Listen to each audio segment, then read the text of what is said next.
what you said? Oh yes, we are appreciative of your time, giving us the time to Okay. discuss and get this next of the Sriman Bhagavan. So thank you for your appreciation. Yeah, we can Thank you. start with the Mangachara. Okay. Yeah, All yes, right. we are. Thank you. Sorry. Yeah, we can do the Mangachara since we are four of us here. We can. All right. All right. No problem. Um, Om Jnanatimirandasya Gyananjana Chakshurunmilitam Yena Tasmai Shri Chaitanya Krishna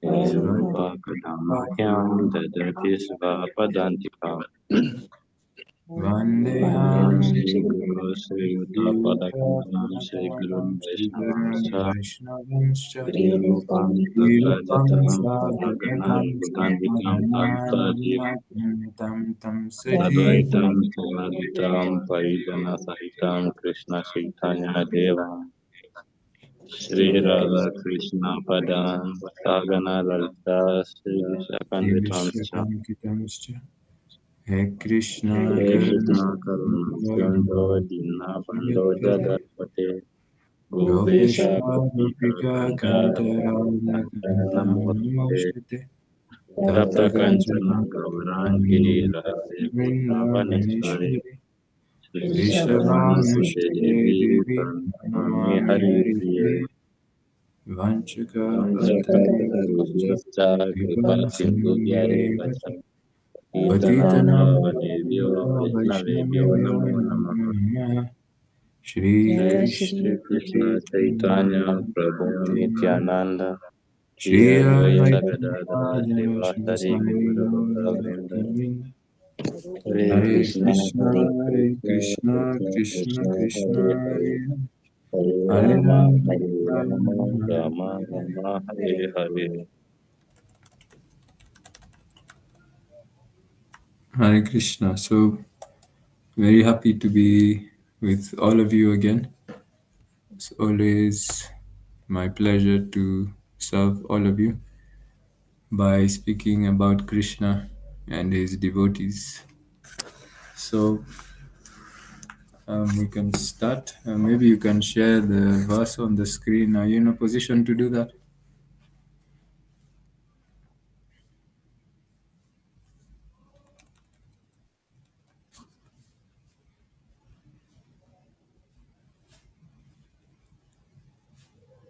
Hare Krishna.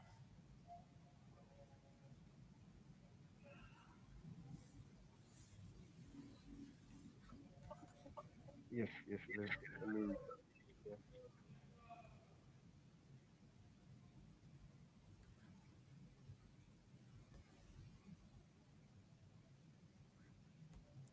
All right. Thank you. Also, as far as possible, for those who are able, it would be more personal if people have their cameras on.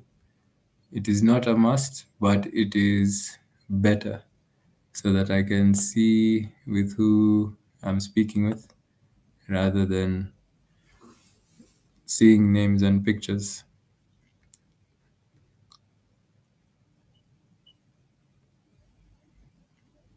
Okay, you can see the verse has been shared.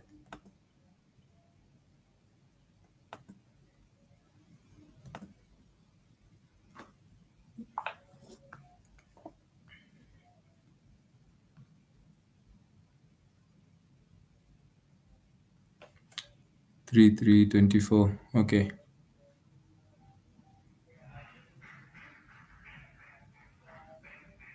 Okay.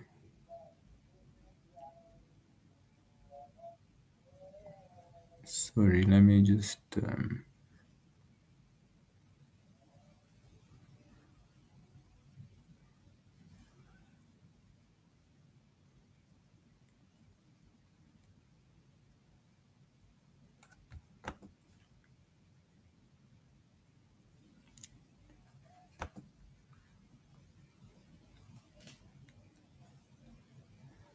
right, I'll just recite it, then we'll continue. Puryam kadachit kirdadibir yadu boja kumar rakai kopita munaya shepur bhagavan mata kovidaha. Okay, I think I'll also open it on my side. So it's 3324. All right.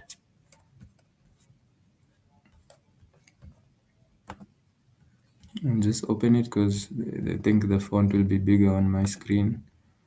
All right, so the translation reads: Once upon a time, great sages were made angry by the sporting activities of the princely descendants of the Yadu and the Boja dynasties.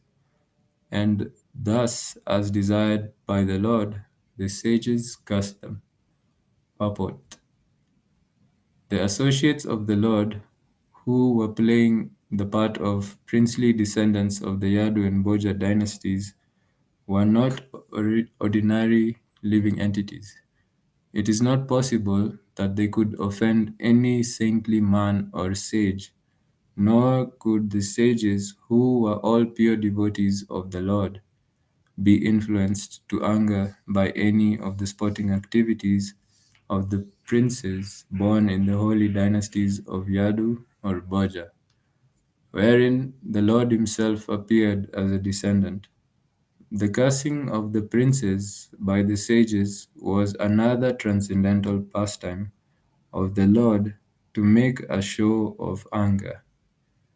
The princes were cursed in order that one may know that even the descendants of the Lord, who could never be vanquished by any act of material nature, were subjected to the reactions of anger by great devotees of the Lord.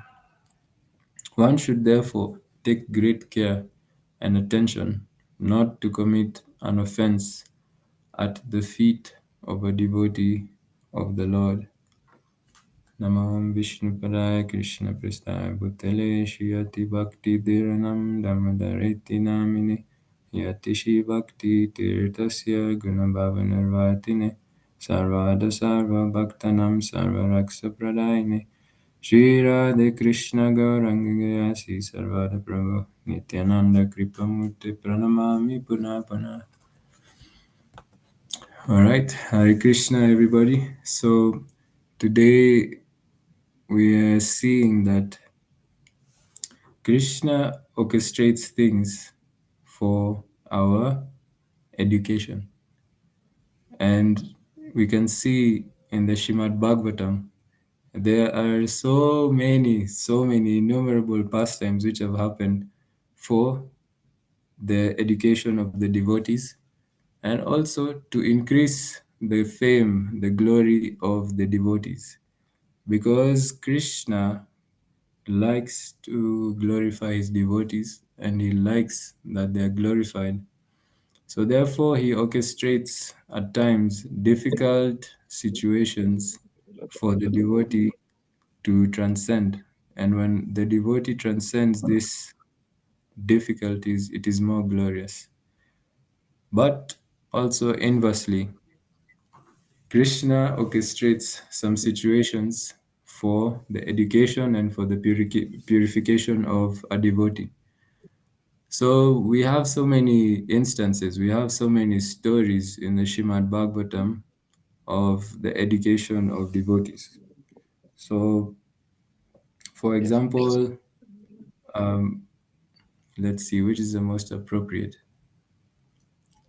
Like, for example, the whole Bhagavad Gita was spoken in a situation of seeming bewilderment. Of course, just like this verse we have read, Arjuna was not one to be bewildered. He was a pure devotee of the Lord. But all of this was orchestrated simply so that Krishna could also speak the Bhagavad Gita and for the benefit of the rest of humankind.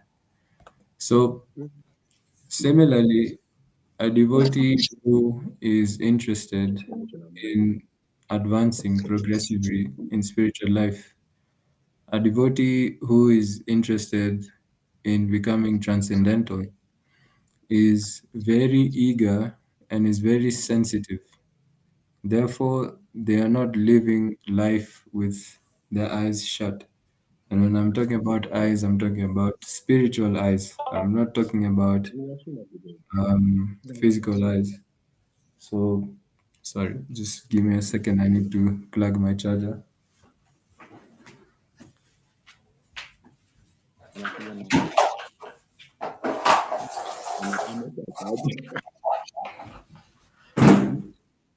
Okay. So one of you is unmuted. I don't know who it is. Just check your mic and mute yourself, please. So what I was saying is that a devotee is sensitive to what is happening in their life because a devotee understands that Krishna is responsible for me, and Krishna's number one concern is how do I get this child of mine back to Godhead in the shortest time possible. Therefore, Krishna is working with Guru, Krishna is working through so many other people to orchestrate situations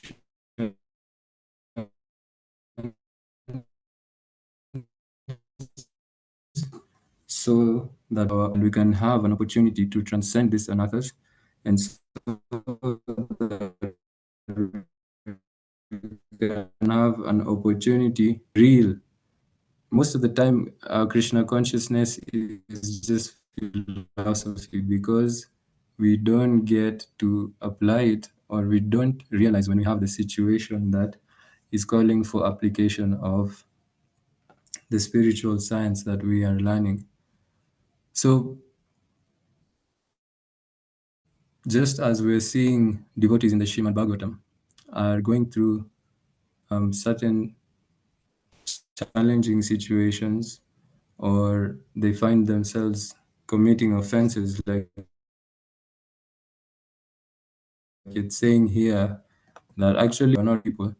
And similarly, the people who are seemingly offended are pure sages. And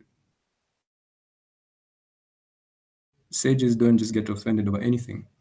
So this was a pure arrangement of Krishna for the sake of showcasing his anger, and for the sake of showcasing that the offenses to a pure devotee of the Lord are never tolerated at any point. Therefore, one has to be very careful. So, I circle back again to the point that I began explaining. Devotees who are interested in becoming progressive devotees. What I mean by progressive is that whatever happens in our life is only a stepping stone.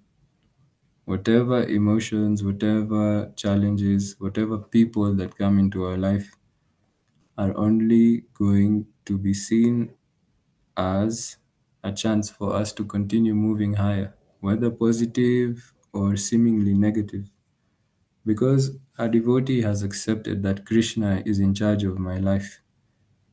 Therefore, he is the one orchestrating everything, and no one is the cause of my suffering. I am the cause of my own suffering, but due to Krishna's mercy, he has reduced it to this much.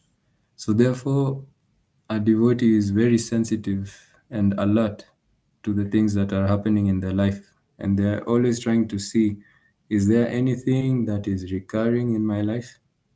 Are there some certain challenges which I keep facing over and over and over?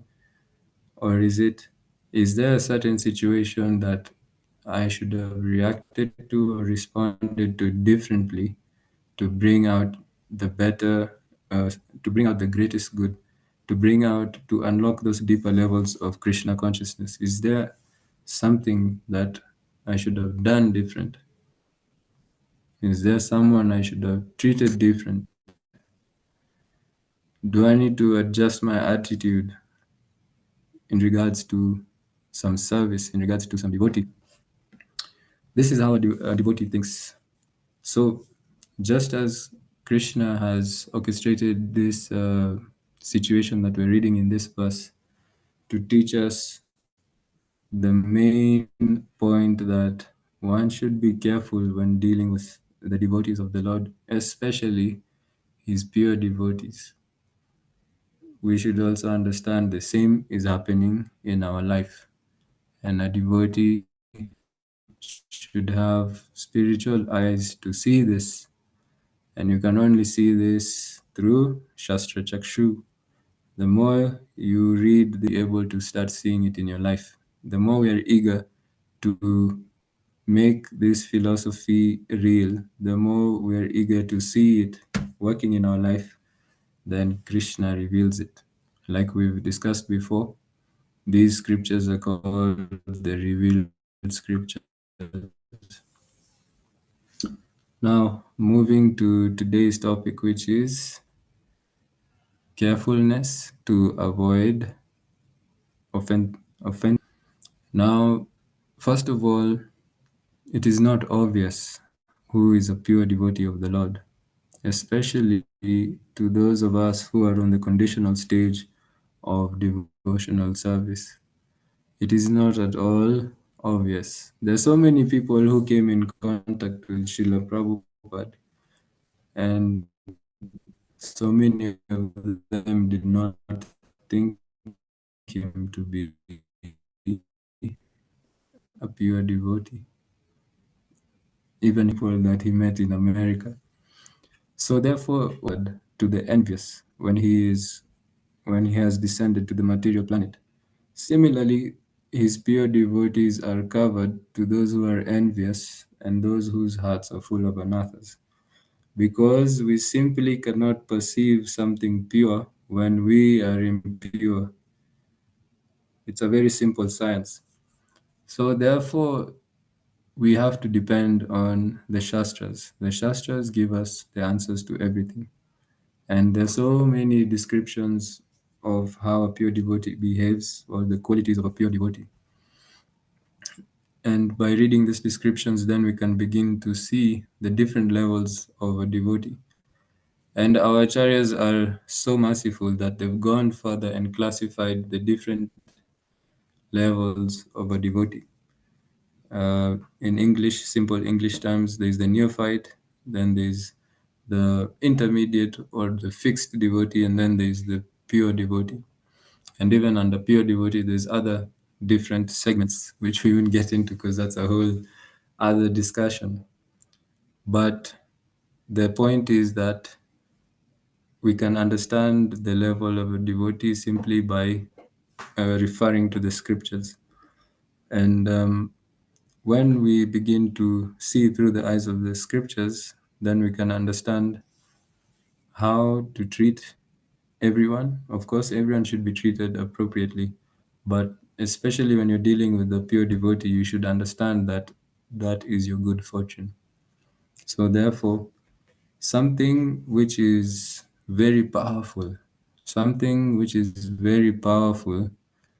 can change our life for the better, or it can completely destroy our life.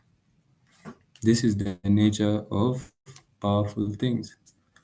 A fire can cook, a fire can warm a house, but it can also burn down the whole entire house. So when associating with the pure devotee can give us love of Krishna, which is why we are all here. We should never forget that that is the ultimate goal. And if we keep this ultimate goal at the front of our mind every day, then we will be given help by Krishna on how to purify the anathas which are keeping us from that.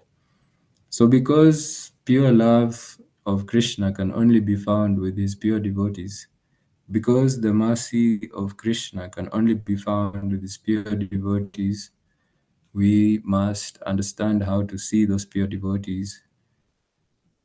And it starts by us being sincere devotees.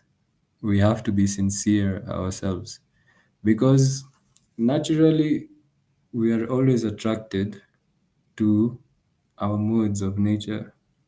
So if someone has the propensity to be whimsical, you're going to be attracted to a whimsical devotee or those whimsical sampradayas, which really don't require much of you.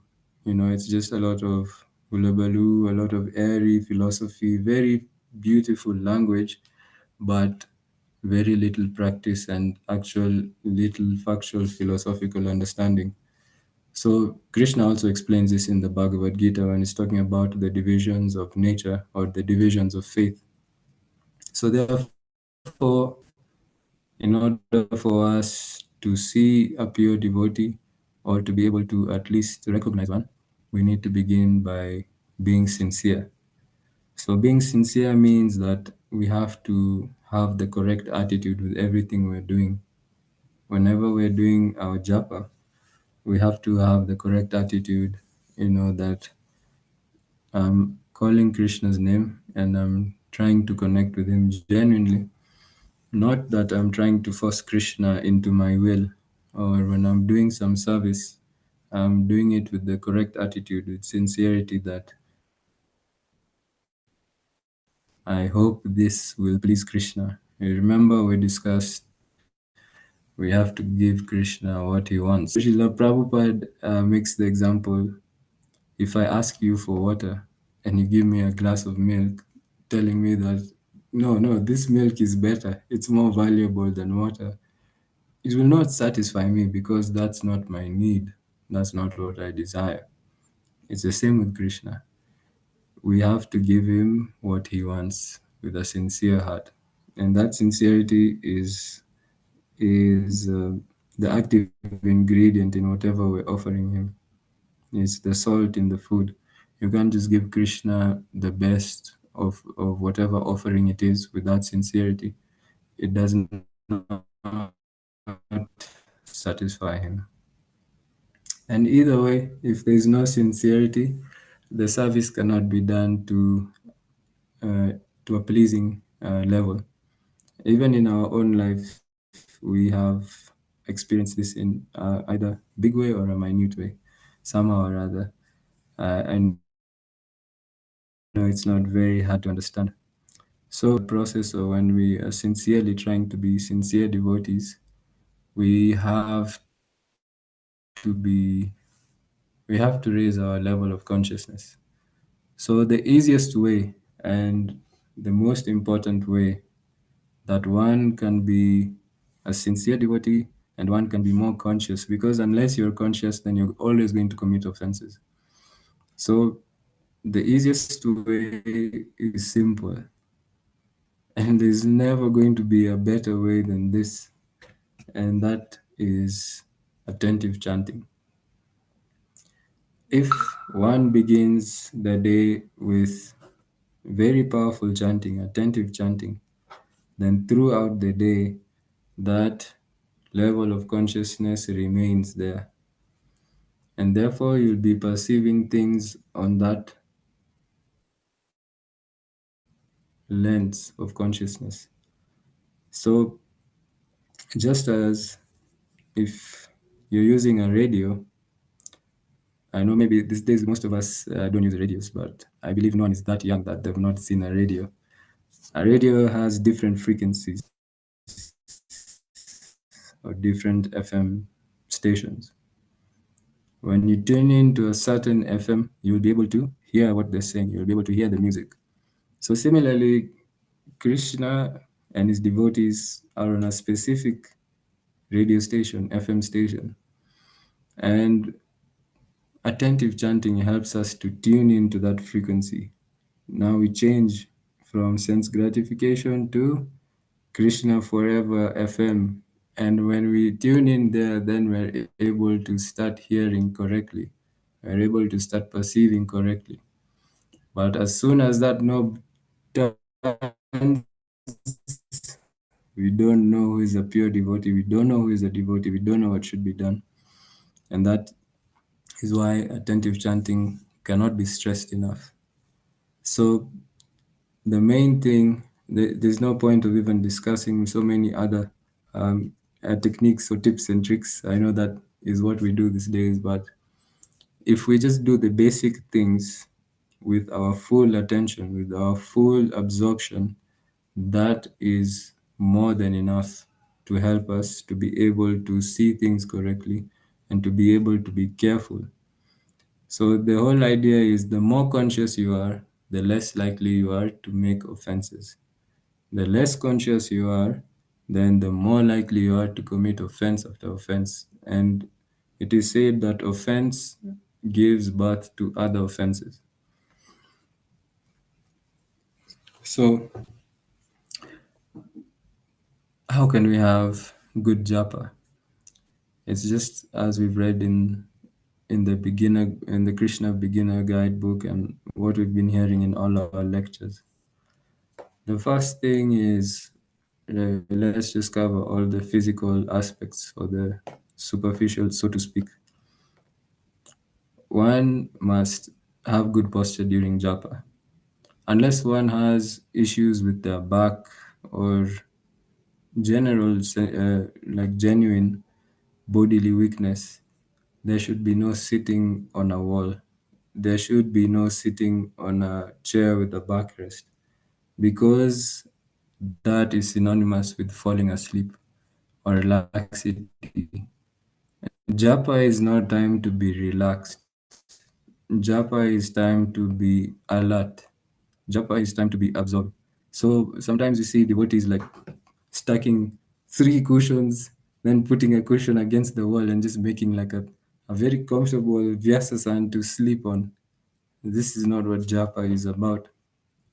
So one should be sat with their spine straight as much as possible. Then one should definitely, of course, we are assuming you've woken up early. This is the best time for japa. One should wake up early during Brahma Muhurta, sit in an upright posture. Of course, one should have taken a bath because this freshens you up. And then one should chant audibly. Now, sometimes devotees chant softly, and this also causes one to fall asleep.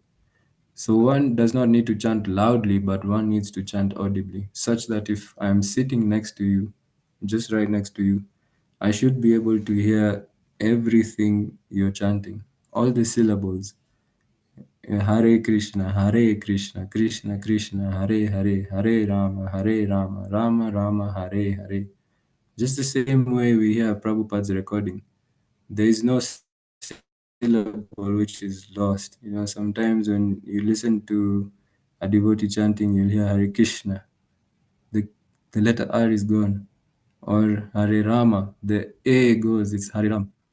Every syllable must be pronounced. This is proper japa. So it should be audible and every syllable must be pronounced clearly. And this will help one to keep the attention on the holy name. Now we can move to the more subtle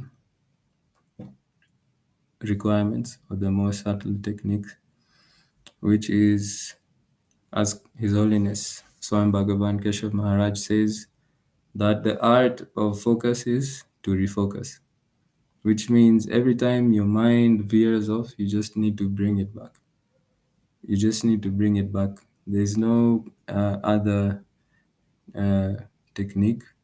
That's the art of meditation. Japa is meditation. We are meditating on the holy name. So we're trying our best to concentrate on hearing. We become purified when we hear what we're chanting.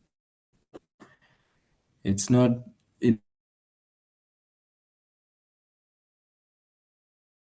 enough to just chant. We have to hear what we're chanting. We have to hear what. It's not good to play the Prabhupada tape too loud such that it's overpowering everyone's chanting. Srila Prabhupada himself said you should hear your own chanting. Secondly, now that you're bringing your mind back to the mantra,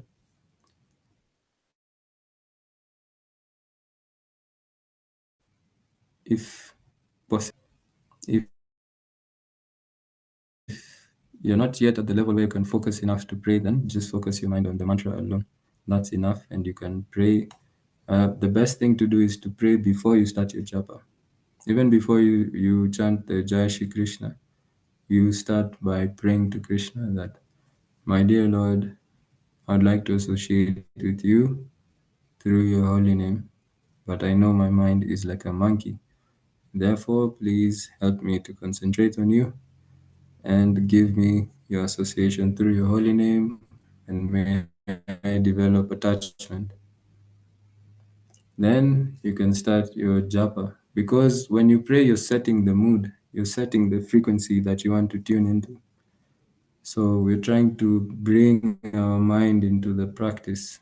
And Krishna is always explaining that just offer your mind to me. Man mana bhava bhakto. He's always talking about give your mind, give your mind. Because it's the powerhouse, it's the center of most of our activities. So after we discussed about bringing your mind back, and we've discussed about prayer.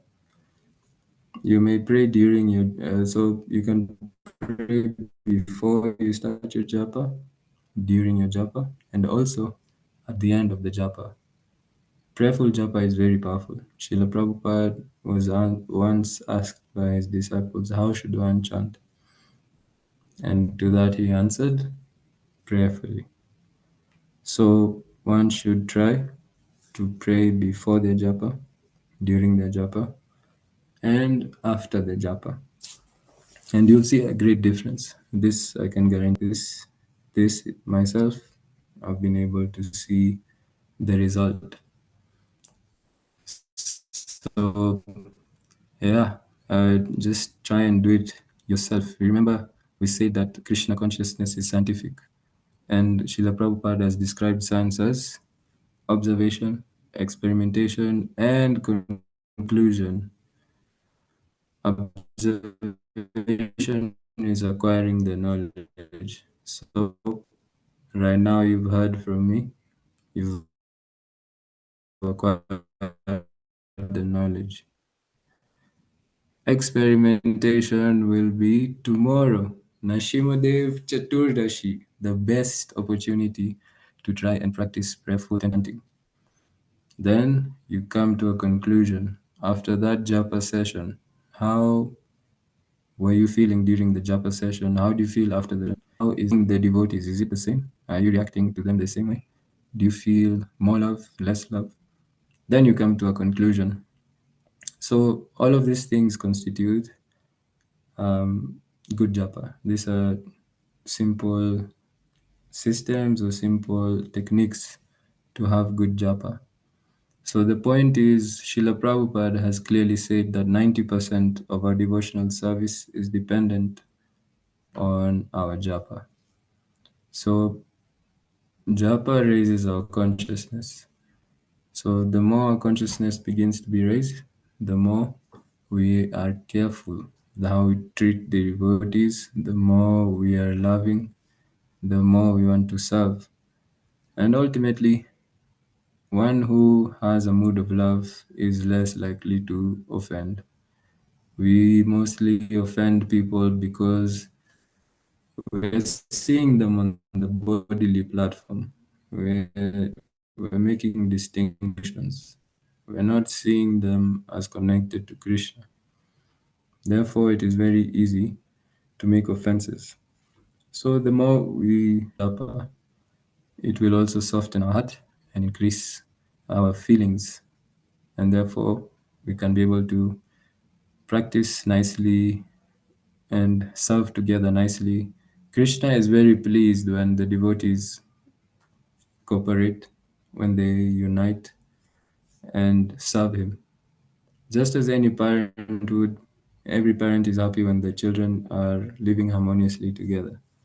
So Krishna is our father, and this is what he wants. So, in essence, Krishna wants everyone to understand that the offense of offending the devotees is very grave, and therefore one should be careful to avoid this. And as we've seen in previous excerpts, the only way to be freed from an offense to the devotee is through that devotee's mercy and forgiveness. You cannot get any other escape from that. So therefore, instead of going through such a scary experience, like Durvasa Muni being chased by Sudarshan Chakra, it is better that we are careful and loving so that we do not offend any devotees. Instead of getting curses, we want blessings because our spiritual progress is dependent on blessings. So let us try and put all of these things that we keep hearing in practice and let this Krishna consciousness be our only life. There should be no two separate lives. There is no mythical Krishna consciousness. It is very real. It is happening every day. So let us try and put all of these things into practice and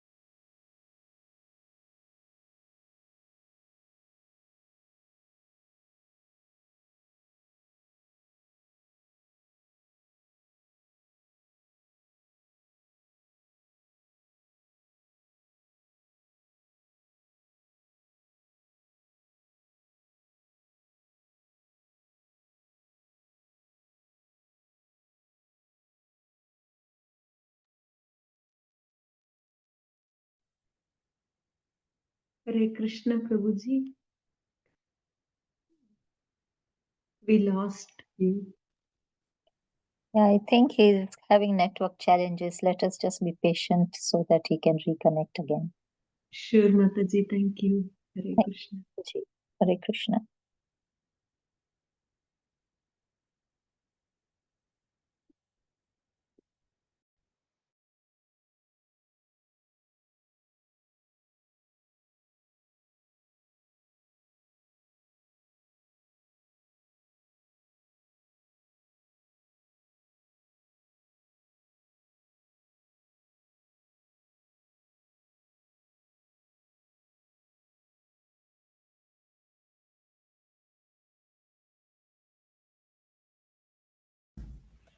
hello, sorry, I dropped off shortly. It's okay, Prabhuji. We can hear you now. Hare Krishna.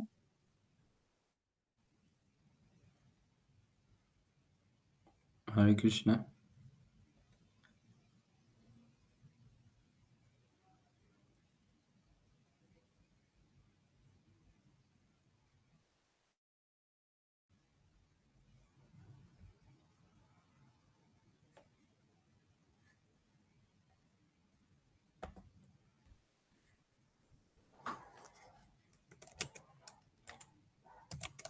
Hare Krishna, Prabhuji. We can see you now.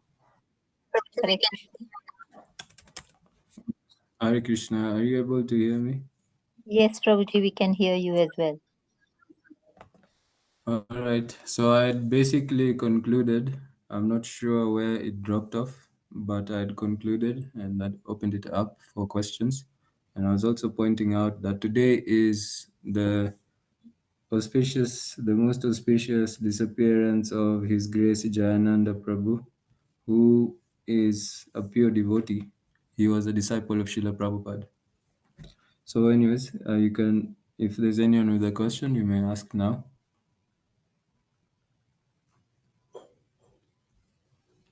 Hare Krishna, Prabhuji. Thank you so much for emphasizing on our japa practices, and especially tomorrow being a very great day for all of us. We should endeavor. But if you can summarize again, because we lost you in the middle, again summarizing the posture and prayers and mindfulness. Kindly summarize, and then we still have time, so if you can tell us a little bit about Jayananda Prabhu, we'll be very grateful. Hare Krishna. Hare Krishna, thank you, Mataji. So, what I was saying about japa, I was saying basically there is the physical constraints or requirements for attentive japa, which is proper posture. So I was explaining that unless one has genuine issues with their body, there should be no sitting on a wall or sitting on a chair with a backrest, because we have experienced that this most of the time is synonymous with sleeping in japa. So the idea is that we understand the importance of japa and we want to do everything possible to avoid sleeping. We understand that the body is weak So therefore, we have to put in precautions. So if one is not able to sit in the lotus position, maybe their legs feel pain, their knees, that's understandable. If one is serious, they may get a stool. If you're at home, that is. If you're in the temple, you can sit on a chair, but you don't have to lean on the backrest. If we are serious, we have to put in some measures such as these. If we don't want to sleep during japa, we should put in such measures. Well, if one does not sleep while sitting on the backrest, then that's fine. But what we have seen is most of the time, if you've woken up early, it's straight to land. So I was talking about posture. One should sit with their spine straight always. And this helps one to remain alert. The idea is that japa time is time to be alert, it's time to be absorbed, it's not time to be comfortable. So once someone is sitting in a proper posture, we've explained that one should chant audibly. And I explained that audibly means that if I'm seated right next to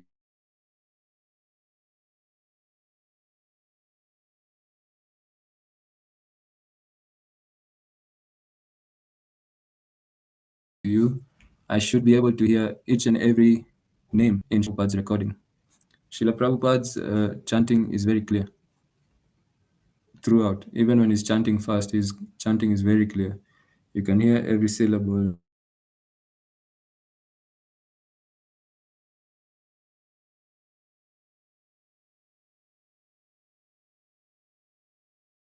And I was explaining that even when he's saying Rama, you hear when we kind of shorten Krishna and say Krishna, we don't pronounce Krishna. So this is what I'm saying, that one should pronounce the full syllables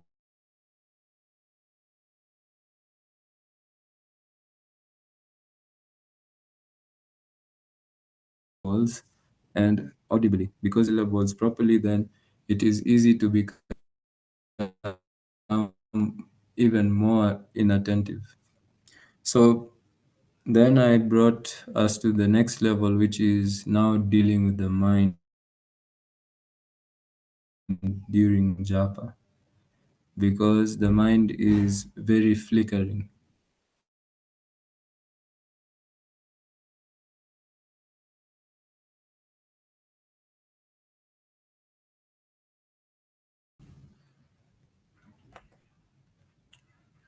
Hare Krishna. Sorry.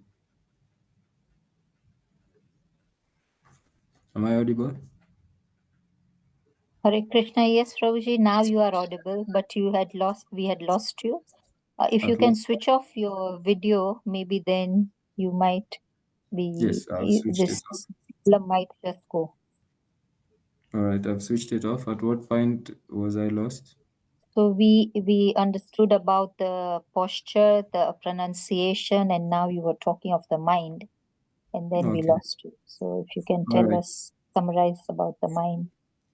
Okay, yeah. So what I was talking about the mind is this, is that the mind is explained to be flickering.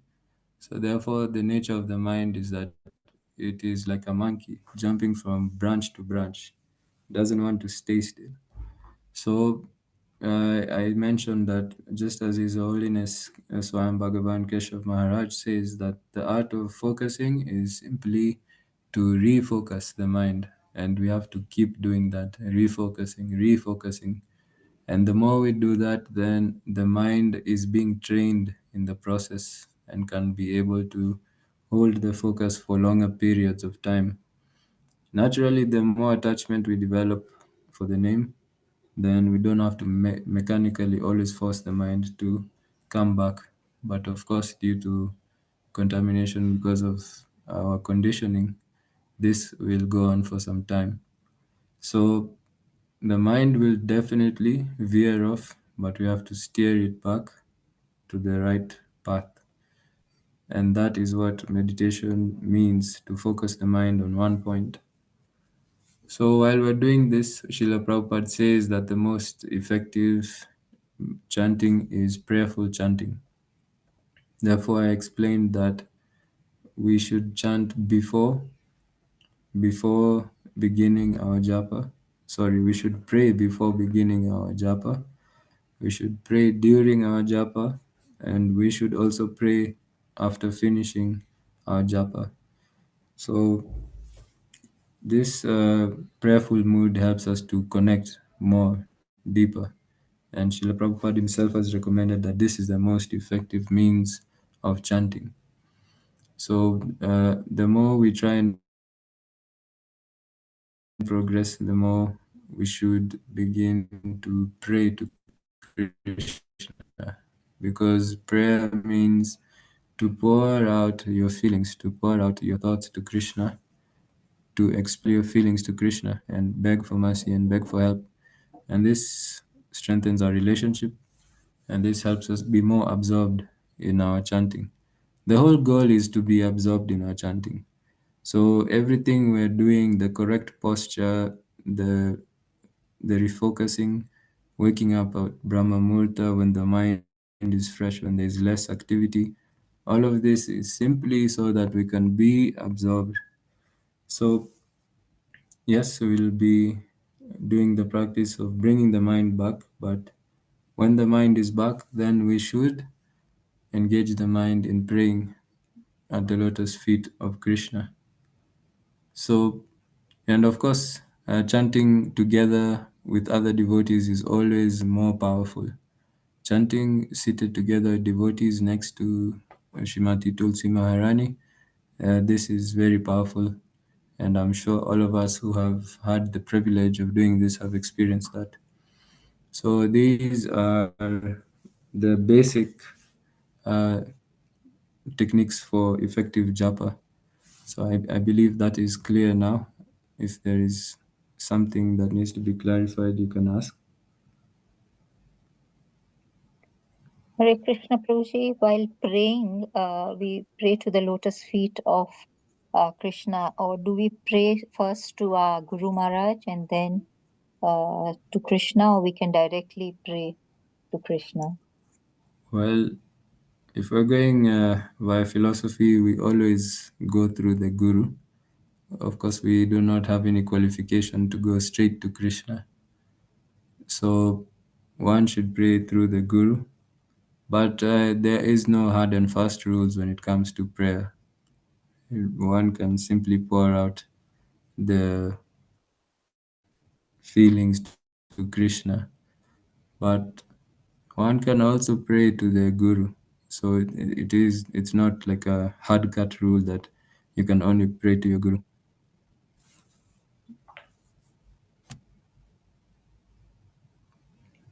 Thank Is you. that Yes, Prabhuji. Thank you for the clarification.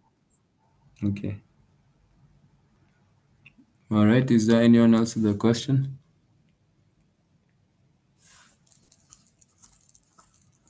Okay.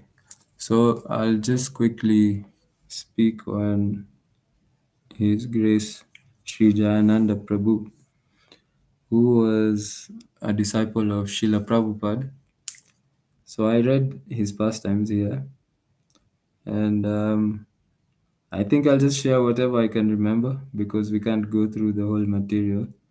But one of the things which I find very interesting is that Jayananda came from, a seemingly wealthy family. He had done engineering, but he was not satisfied with that, high-end lifestyle.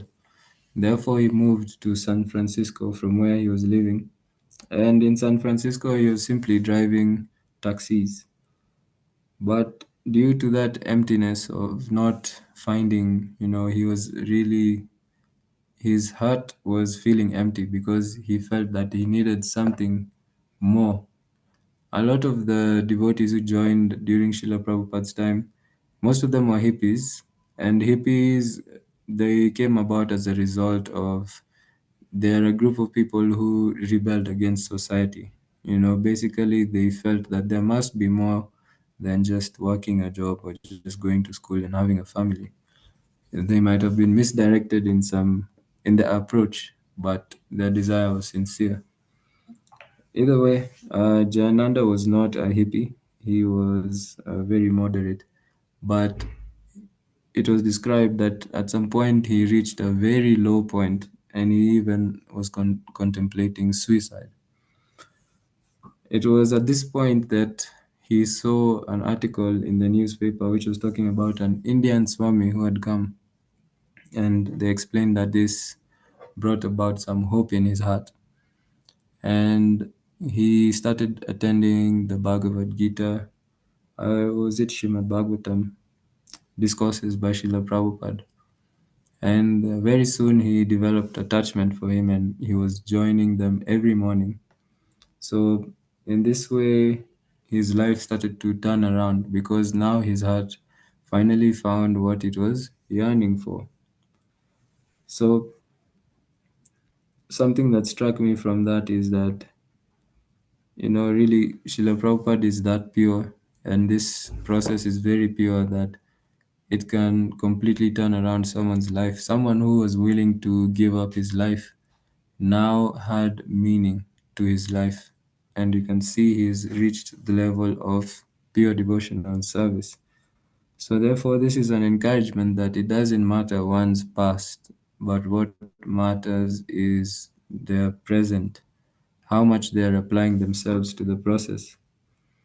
So, I will not read his biography, but what I'll go straight into is his qualities, which was summarized here. But for anyone who is interested, if you have the Vaishnava calendar, if you have an Android phone, on the Vaishnava calendar, if you click on it on today, you will be able to see the whole excerpt. So we'll go to the first quality, which is humility. And I've heard this from many devotees. Everyone who talks about him describes his humility. So it is said that he treated everyone as his superior, even with new devotees. Although his service was glorious, he never wanted any glory. He always avoided praise like a plague. So we've heard many times that a devotee considers praise to be like suicide. So the devotees very quickly realize that if they start praising him, then he disappears. This was his humility. And he interacted with all devotees in this mood, even new bhaktas who joined. He was always very simple, did not want any special treatment for his services, and he did not want any respect. So he was a true embodiment of humility, service attitude. He was an expert in cooking, kirtan, selling incense, construction, and doing anything that it took to spread Krishna consciousness. So this is something that we can see with a humble devotee. A humble devotee is willing to do anything for the service of Krishna, and therefore they are empowered. I remember we had discussed once that real humility means that, yes, I may not be perfect, I might not have the expertise, but I'm going to do this service unhesitatingly because it is for you, Krishna. And because of this attitude, Krishna empowers. And we can see this in the life of His Grace Jananda Prabhu. So it was said that he was a tireless worker, first to rise in the morning, last to sleep at night, in the kitchen or taking out the trash. Whatever service he was given, he would make sure that it was done, no matter how busy he was or how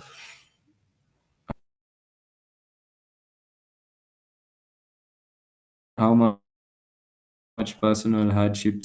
Example of unmotivated. And I'll move to the next. Freedom from fault finding. This is an amazing quality because I know I suffer this so much. So the most defining characteristic of Jananda was that he never criticized anyone. Even if a devotee did something that warranted criticism, he would usually not say anything or else make the mistake appear as something perfectly natural. So we can see he was always willing to see the good in a devotee and was very slow to criticize. The next quality was that he was dear to everyone. Just like the six Goswamis, Jayananda was dear to both the gentle and the ruffians. And we can see this quality even with Srila Prabhupada. Recently, I was reading a book by His Holiness Giriraj Swami, and he was explaining how he also noticed how everyone likes Srila Prabhupada. And the devotees were commenting, they were telling Srila Prabhupada, everyone seems to like you. And Srila Prabhupada, he is an expert with his answers. And he said, yes, because I also like everyone. So you can see it's simple. You give love, you get love. And therefore, the devotees of the Lord are pleasant to everyone. So, yeah, there are so many stories where devotees who knew Jayananda would always keep asking the devotees about him after he had already left this planet due to his purity. The next quality was he was an expert at engaging everyone. And something that struck me is that during Rath Yatra, he would organize a crew of cynics, hippies, and bloopers, or uncooperative personalities and non devotees, in building the Jagannath carts. So we can see that this is someone who is able to easily inspire people because of his purity, and also he is not making discrimination based on the body. Because I was just thinking to myself, if I was in that position, I would have discriminated heavily that how can I engage hippies in building Lord Jagannath's cart? Obviously I'd be thinking, oh, they're going to contaminate it, blah, blah, blah. But we can see his mood was much different. And because of his potency, he was able to help. I mean, he was able to make all of these social rejects to cooperate and build a cart for Lord Jagannath. It's simply amazing. Then we move to the next quality, which is he was materially renounced. Jananda almost had no possessions, even during his years as a householder. Whatever he had, he used for the service of the temple and Srila Prabhupada. When he was gifted $5,000, he promptly donated that to Srila Prabhupada. In the introduction of the Nectar of Devotion, Srila Prabhupada acknowledges this contribution. So Srila Prabhupada has mentioned many times that those householders who are working hard and they're giving almost, during that time, they were giving almost all their earnings back to Srila Prabhupada. He was saying, or rather to ISKCON for preaching, he was explaining that these are true sannyasis because they're completely detached from the fruits of their activities. This is true renunciation. And then his final lesson in material detachment came when it was discovered that he was suffering from cancer of the lymph and blood. Jayananda continued as if nothing had changed. When his body became frail and weak, he continued preaching, inspiring, and organizing from his bed in the hospital. So we can clearly see that this is a devotee in true practice, that he is above the body. His service has not stopped because of bodily constraints. Srila Prabhupada also exemplified this. On his deathbed, he was still translating or transcribing Shrimad Bhagavatam. And we can see this even with other great personalities. For example, His Holiness Kadamakananda Swami, his last famous words were mission. So even at the point of death, the devotees of the Lord are always thinking, they're always serving, because they're on the platform of the soul, Brahma Buddha. And now we come to the next, second last quality, which is mystic opulence. So basically, they were saying that during preparation for Ratha Yatra, Jayananda would only function on maybe 2 hours of sleep or no sleep at all, and he would be energetic the whole day. So this is definitely not regular. For those of us who've tried to function on less than 6 hours of sleep or even 4 hours of sleep, you know how you feel by the time it's 12 o'clock. So this is a mystic um, exhibition. So now we've covered all the points. Now, so I'll just read the conclusion.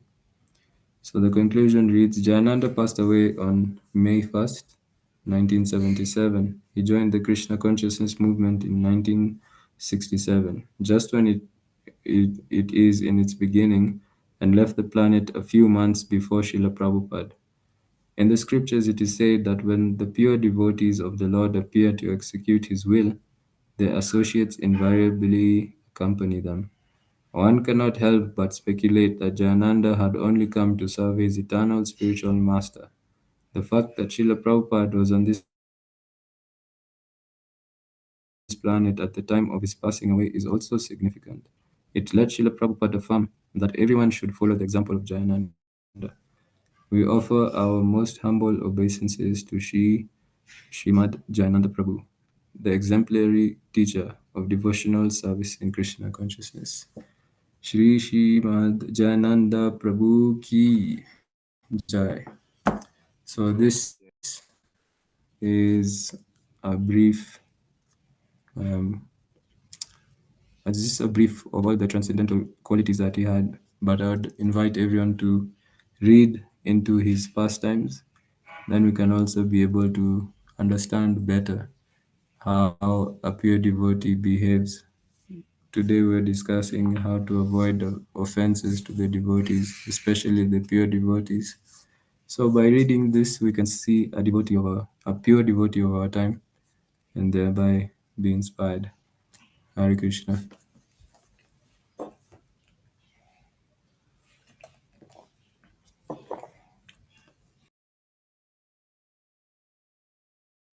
Hare Krishna, Prabhuji. Thank you so much for that mysterious session. Yeah. Uh, Mostly how you talked about the key is attentive chanting, and really 90% of this endeavor is up to our chanting habit. And Guru Dev will ask us if you know 90% is coming from a particular place in the examination. Why should we start focusing on that? Sorry, I can't hear you clearly. It seems like you're far away from your mic. Hare Krishna. Hare Am I Krishna. audible? A little bit better. Okay. Yeah, I know I was just really we are just very appreciative of today's session, and as we ended with Jayananda Prabhu, that's a great personality, and really such people challenge us to be better. Yeah, thank you. Just I had one of my friends ask about when you talked about when you say Hari Ram, Hari Ram. Even sometimes we hear Prabhupada saying Hari Ram, Hari Ram, Ram Ram, Hari Hari, instead of Hari Rama, Hari Rama, Rama Rama, Hari Hari. Is there any difference?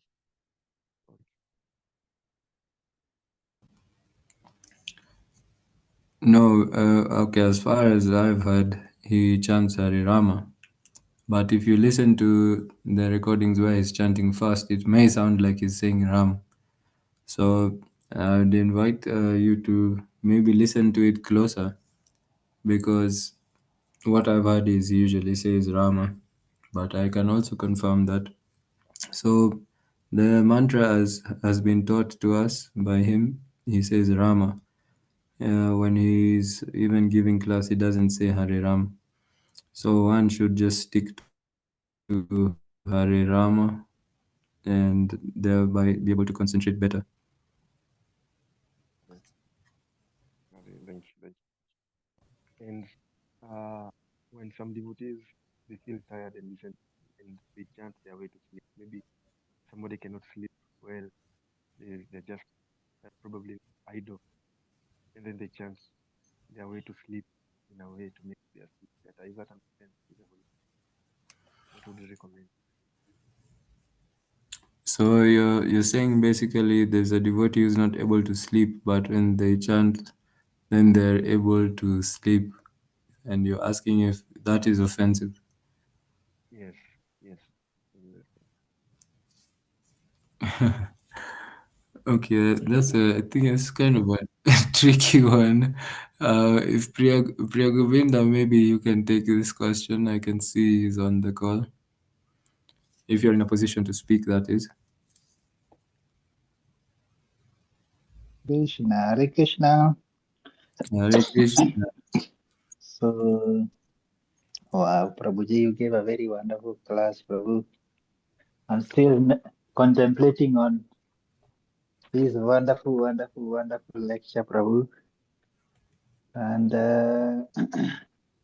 Mogo's class, sorry, what am I saying? Mogo's question is somehow, I think seems controversial because if you want to sleep, then you don't need to chant. First of all, you need to sleep. And then when you are awake, then you can sit down and chant Hare Krishna. Because like if we are sleep chanting, we lose that attention.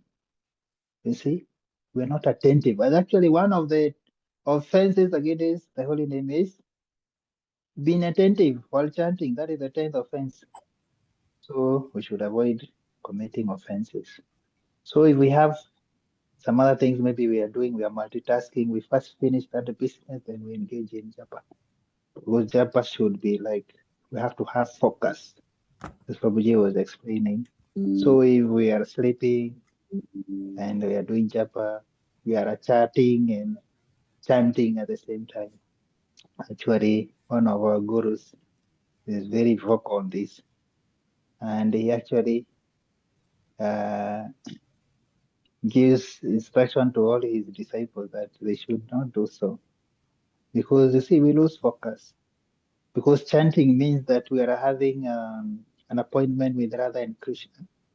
So imagine when meeting the president, you are seated in a state house, you are on your mobile, at the same time you are speaking to the president. That's also very offensive also. You have to give unwavering attention to Radha and Krishna because this is our meeting, our association. You know, we're having an association with Radha and Krishna in our japa. So we should give unwavering attention so that at least we can reap all the benefits of chanting. You see, we have to chant and hear. So if we are sleeping, seriously, how are we going to hear? So if we feel sleepy, what are we advised to do? Let's go fast and take a nap. 10-minute nap, 5-minute nap is okay. And we come and go on with our japa. But if it is morning hours, it's not advisable to go back to sleep. So you can stand up, walk around the temple, yeah, and chant Hare Krishna. Or you stand up in one position and then you chant Hare Krishna. Then you will not feel that need to sleep. Hare Krishna. I hope that helps. Thank you, Priya Govinda Prabhu. So now to also add on the question, so you see, okay, this person, from what I've understood, is a person who is not getting sleep easily, and therefore they are trying to get that sleep through chanting. So as you've already clearly highlighted that, you know, inattentive chanting is offensive, and therefore this is not right. So the understanding is that chanting is a very intimate thing. It's a intimate, it's intimate association with Krishna, as Prabhu has said. Therefore, we cannot use the holy name for sleep. We cannot use the holy name as a means to an end for our sleep. So if a devotee is feeling that they're having problems with sleeping, then it has to do with a lifestyle imbalance or a mental disturbance. And one is in anxiety, it is difficult to sleep. So I'd invite whoever this devotee is to begin to look at their habits Are you having regular eating habits? Do you have scheduled time for sleeping? And are you following that? Are you sleeping at the same time every day, or are you going to bed and scrolling through TikTok or scrolling through YouTube and getting so much light into your eyes, which keeps you awake? So one has to live a regular lifestyle in order to be able to have regular bodily functions. So from the time you eat, the time you get into bed, all of these activities should be regulated.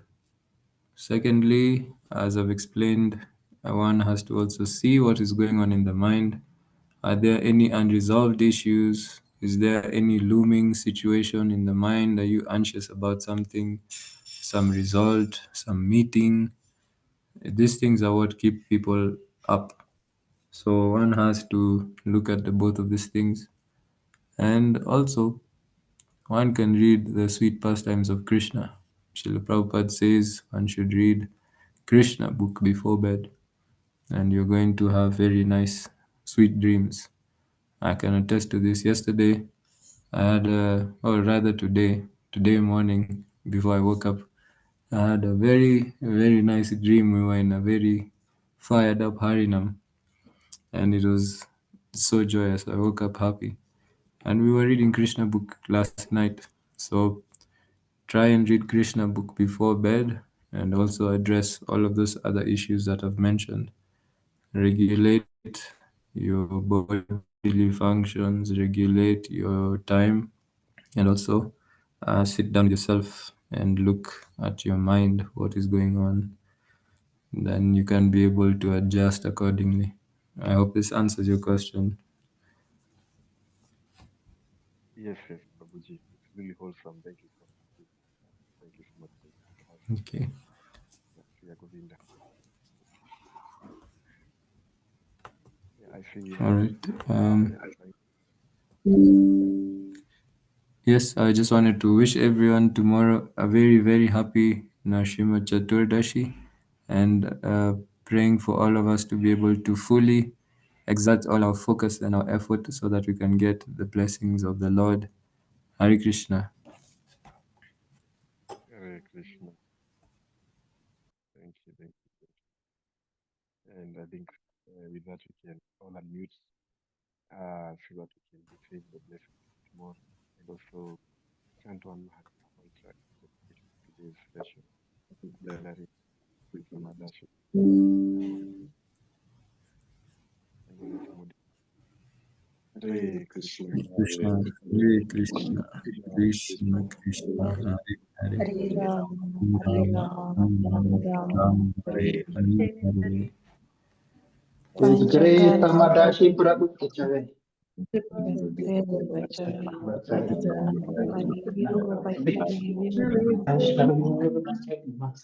Jai. Srila Prabhupada ki.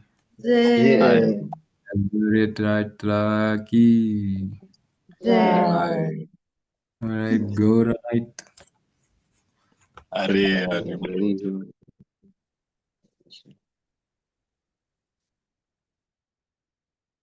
Thank you.